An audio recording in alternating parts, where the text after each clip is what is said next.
Stuart, it's been a typical week of Scottish football with refereeing decisions and the what. Like, just looking back to your last game, did you speak to the referees after the game about the penalty decision that you thought you should have had, and what's your latest view on it? Nah, listen, again, I had a really good conversation with Willie on Monday. Short conversation. It was it was a question from my side of things. There was probably three main incidents, I think, in our game. I think it was a question mark on our fourth goal as to whether it hit Apostolos' arm or not. I think, again, the pictures that I've seen, it looks as if it hits them on the shot line, which is that kind of defining factor. Obviously, the penalty for Dundee United that makes it 1-1, and the penalty, I believe, that we should have had right in the stroke of half time, which would have given us the opportunity to make the game 4-1. I think we all know the relevance and the significance of that. But as I say, good conversation. I'd kind of said to Willie that the conversation stays in-house between myself and him, but I think that the real simple fact that I'd be prepared to put on it was we seen the incidents the same way. We seen all the incidents the same way, and I think everybody knows our feeling as a football club that I probably felt it was as clear a penalty as you were going to see on Saturday. And I still think that's the case. So I think it's one that we've missed, would be my view. It doesn't have an impact in the outcome of the game, but obviously those are the ones that in those tight games, we've been told we should have had one against Ross County at 0-0. I spoke about that. The game should have been stopped against Dundee at 1-1. So as the season goes on, you really hope that some of those decisions go in your favour. You'll need to get them at times, and when I say go in your favour, it's just trying to get to as many of the right outcome as we possibly can. Having spoken to Willie and looking back at the season as a whole, what's your current standpoint on VAR? Do you think we are improving from where we were, the teething issues of a season or two ago? Yeah, I think what I'd said, I was asked this question on Saturday, and my answer will stay the same. I thought we started really well. I thought that a large number of the decisions were pretty much correct. I thought that we were making real strides in that front. From a personal point of view, I don't think that that's been great of late, because I've mentioned three major incidents in games that can have a defining factor in what the outcome is. So again, what we end up doing in this is we break up into our own fight. We end up saying that Motherwell feel that they should have had three decisions in the last 4 games or something that would have had an impact. 5 games, three decisions in 5 games. So from that point of view, I don't feel that it's just been as consistent as it was at the start of the season. But I need to go on record again in saying that for me, the transparency and the communication has dramatically improved. I feel that we're not trying to throw anybody under the bus, but I think that we have to get to that end fact. I always talk about being black and white. What's the correct call? What's the correct outcome? And as I say, I sat 2 weeks ago in a meeting with many of the clubs and Willie and his staff and his officials, and it was an open conversation. It wasn't a dictatorship to say that this is how it's going to be, this is what we see, and there's no other thought process. There's very much been an angle leaning towards the clubs as to what do you feel on some of the contentious decisions. And you know what? It still splits the room. Let's see at the end of this week when the KMI report comes out.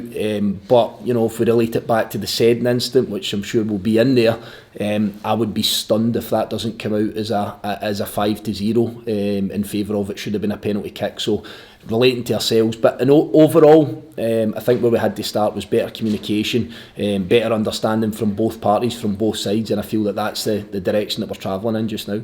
You say that you and Willie seen it the same way. You say it was a penalty, so he's obviously agreed it was a penalty. Is that a mistake that's made by the officials then, or is that just interpretation? I think what you'll see, moving forward is that would potentially be an incident that will be used as training, because this is another thing. We train our players. We make a mistake, we can see the goal, we go and we train and we go and try and improve through the week. That's how it works, and I think it's the same for the officials. So I would be fairly certain that what they do is they use a lot of these incidents to say, if we're seeing that type of scenario, then this should be the outcome that we're looking at the end of that. Again, not a stick to beat anybody over the head with, but as I say, if that type of thing happens, if you look at the contact on Said in comparison to the contact on Moult, it's a completely different thing. It is a completely different thing. Although I'm sitting in the stand and I radioed down to our staff to say that I believe that the Moult one will be given. So again, that probably shows the level of consistency that I'm trying to put on it, so that we're actually prepared for the penalty kick, as opposed to sitting there trying to kid ourselves on that it's not going to be given. And then the flip side to it is that I said the exact same thing when Said went down, and I had the benefit of one replay. I only needed one replay to see. I thought it was live time, but I only needed one replay to sort of confirm that. Stuart, you said there that if your players were to make a mistake, then the key is to then train and look back on it. So do you think that full-time referees could be the way to go?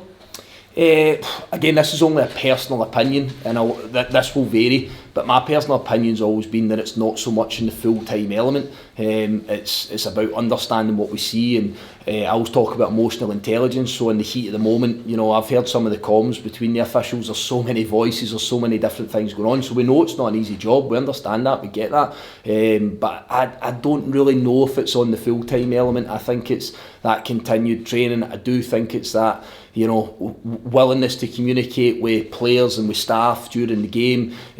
Once we get that second, third, fourth, fifth, sixth look at certain incidents, it's just being able to pick out what you actually see and try and get a level of clarity on that. So yeah, do I personally think that the full-time element is going to dramatically change it? I don't. But I think trying to work towards what we're doing just now, albeit we'll feel that there's some incorrect decisions there. Of course there is. There's human error in all of this as well. But I firmly believe that it's that continued practice. I do repetition. I talk about repetition as football players all the time, and I think it's repetition from referees. But you know what? There's a pressure on them, the same as there is my players, for example. If they make mistakes and if they're not getting this right and they're not getting results, then I always have to change. You know, I have to make some sort of adjustment, some sort of change to your shape of your players, and I think that that's something that you may well see, and I think we have possibly seen, but not publicly within the referee side of things. Did you hear the audio around that incident? The audio about the penalty you never got, have you heard that one? No, I've not. As I say, I just had that conversation with Willie. I know what I seen myself. I'm not really debating what they were saying at that minute in time. You know, there's at least 2 or 3 guys that have seen that a completely different way from what I have and from what many others will. I know we're kind of looking for this KMI towards the end of the week. We look at that, and I'll reiterate it. I'd be stunned if that doesn't sit at 5-0. Looking ahead to the weekend, well, Friday night, currently 4th, chance to win 3 in a row. How are you feeling? How are the boys feeling? Yeah, we're good. We're good. You keep talking about this, that you're 2 games, 1 game away from being the worst team, the worst manager, the worst coaching staff in the world, and you're a game or 2 away from being the best. It's just it's football in this country. It's what it is. You don't get too high, you don't get too low. But the bit that we can say is that our group, our players are feeling good. They're not much different from what they were 2 weeks ago. That's how we try and run things here. That's how we try and approach every single day. We feel that by beating Dundee United for the 3rd time this season, we put ourselves in a decent spot. But it's now that task to go and try and maximise the next opportunity. And you're right, the next opportunity is to try and win a 3rd game in a row. As difficult as that's going to be, I don't shift from that. I think Kilmarnock are a really good team at this level. I think they're such a difficult opponent. But I look forward to the game on the Friday night. That was one thing I said against Dundee United in the quarter-final of the Cup. I think it always has that slightly different, slightly more special feel under the floodlights, and we get a terrific crowd here against Dundee United in the Cup, and then we hope for something very similar here when the game comes around. Did you get sort of a different perspective watching the team in live time from up in the stands, maybe opposed to being in the dugout? Absolutely hated it, so I did, and especially the nature of the game, 4-3.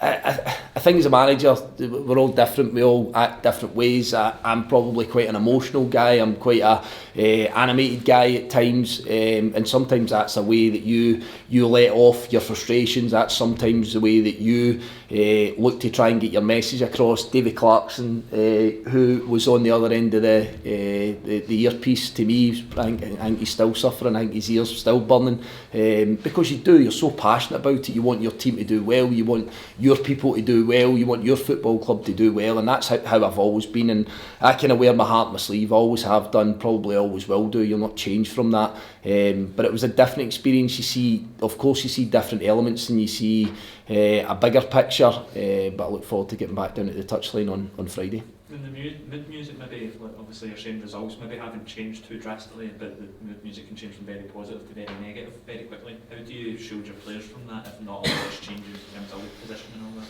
I think we try and build a resilience to that, both positive and negative. For day one in pre-season, I've always spoken about this, about trying not to listen to outside noise, trying not to listen to the knee-jerk opinion, and people trying to create a different narrative to the one that's actually there.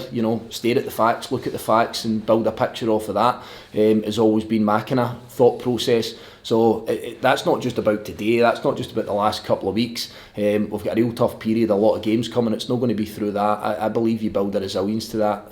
Whether you're winning games, not to get carried away. If you happen to lose a few games, which is inevitable for every single club in this division, not just Motherwell, then you, as I say, you try and build that resilience towards it, and it's about how you work, I believe, every single day of your life. It's not just about the emotion that comes off the back of a game on a Saturday. And you know what, I think we've been pretty good at that throughout the course of this season, and in general my tenure.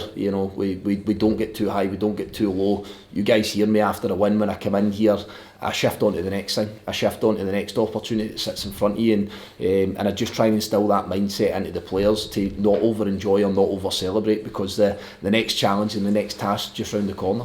How's the sort of team looking? Do you get them all back to Copenhagen in one piece? Yeah. I think it was the quickest lap honour in the world on Saturday. But no, listen, it's been said so many times that they are, win, lose or draw, they're an absolutely tremendous bunch to work with. When I start to get bits coming back from individuals with a wealth of experience that have been round the corner that tell you that it's the best dressing room that they've been involved in, that makes me immensely proud, because that's what we've tried to build, that's what we've tried to piece together. That doesn't get you 3 points, but it can help you. So yeah, I think the game's changed a wee bit from maybe in my day. They're no away going absolutely daft. I think it's an opportunity for them to get away and spend time in each other's company, and to start to get that sort of team bonding and trying to enhance that a little bit. So now we had a really good session yesterday, and they're back with real appetite, a real hunger to get going this week. Is Tony Watt the only one back in from Saturday? Yeah, as far as we sit just now, Tony would be the only one that's added to the group for the weekend. But you're starting to get people back in training, you start to see a light at the end of the tunnel on that? We're getting closer, yeah, we absolutely are getting closer. It's now about trying to keep them in. I keep saying that, it's not to tempt fate, but we're starting to see one or two that have been out for such a significant period. They're getting closer. You see the likes of Sam Nicholson getting on the pitch. But I stress it again, they've got a long way to go, because the rest of the boys have been through a pre-season, they've been through 20 games including cup games, 20 plus games including cup games, so they're going to have to build up that robust edge to make sure that they're able to stay in and contribute for the rest of the season, because I do believe in that element of contribution. They want to, it's about keeping them in there to make sure that we get something from them, because I think that we've got some real good players that haven't been available as well. It's going to make a big difference to your squad, isn't it? Is it almost going to be like new signings? Yeah, in a way you can look like that, but I already know what the players are. I already know what they've got the potential to bring, and I'm fairly certain that they will do given time.